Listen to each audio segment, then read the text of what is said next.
मागच्या व्हिडिओमध्ये आपण पाहिलं की एफ-आय-आर आणि एन-सी यामध्ये फरक काय आहे, एफ-आय-आर ही कशासाठी नोंदवली जाते आणि एन-सी कशासाठी नोंदवली जाते.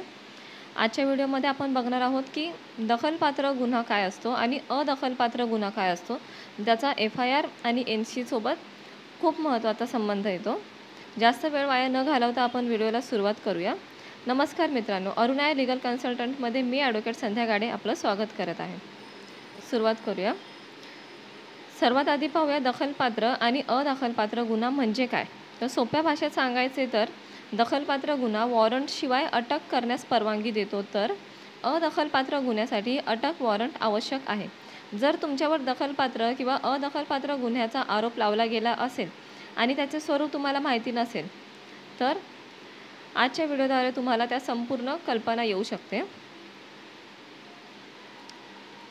फौजदारी प्रक्रिया संहिता म्हणजे CRPCमध्ये कोणत्याही गुन्हेगारी कायद्याअंतर्गत गुन्हा केलेल्या कोणत्याही व्यक्तीविरुद्ध कारवाई करण्याचे नियम मांडते.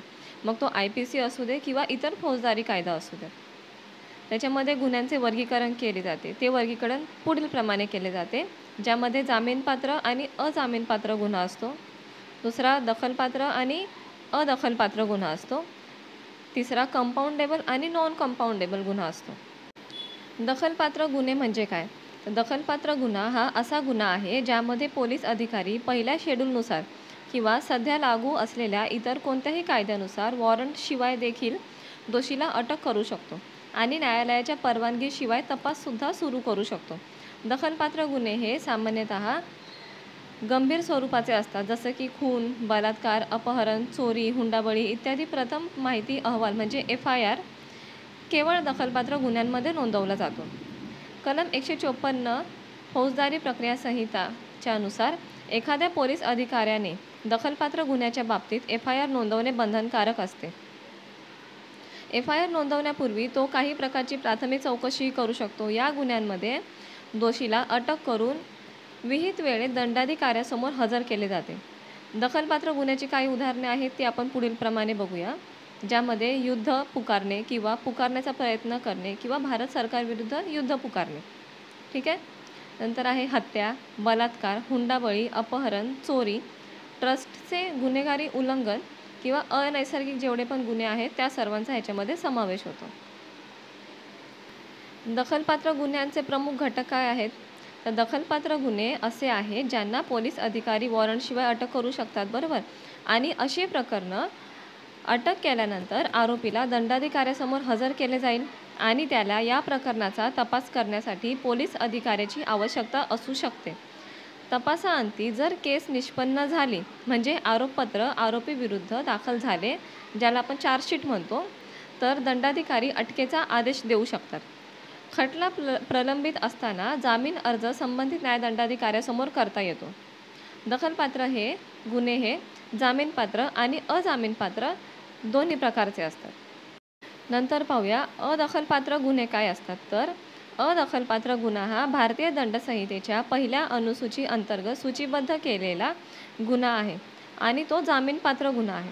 अदखलपात्र गुन्ह्याच्या बाबतीत पोलीस वॉरंटशिवाय आरोपीला अटक करू शकत नाहीत, तसेच न्यायालयाच्या परवानगीशिवाय तपाससुद्धा सुरू करू शकत नाही. खोटे, फसवणूक, बदनामी, सार्वजनिक उपद्रव इत्यादी गुन्ह्यांची दखल न घेण्याजोगी गुन्ह्यांच्या श्रेणीमध्ये ह्या गोष्टी मोडतात. या प्रकारच्या गुन्ह्यामध्ये महानगर दंडाधिकारी यांच्याकडे फौजदारी तक्रार दाखल केली जाते, ज्यांनी संबंधित पोलीस ठाण्याला तपास सुरू करण्याचे आदेश द्यावेत. पोलीस अधिकाऱ्याने कोर्टात आरोपपत्र दाखल करायचे आहे, ज्यानंतर खटला सुरू आहे. खटल्यानंतर आरोपी दोषी आढळल्यास न्यायालय आरोपीला अटक करण्यासाठी वॉरंट जारी करण्याचा आदेश देते. तर अदखलपात्र गुन्ह्याची काही उदाहरणे जी आहेत ते आपण खालीलप्रमाणे बघूया. त्याच्यामध्ये हल्ला, फसवणूक, खोटारडेपणा इत्यादींचा समावेश होतो. नॉन कॉग्निझेबल गुन्हे असे आहेत जे कमी गंभीर स्वरूपाचे असतात. उदाहरणार्थ प्राणघातक हल्ला, फसवणूक, बनावटगिरी, बदनामी इत्यादी.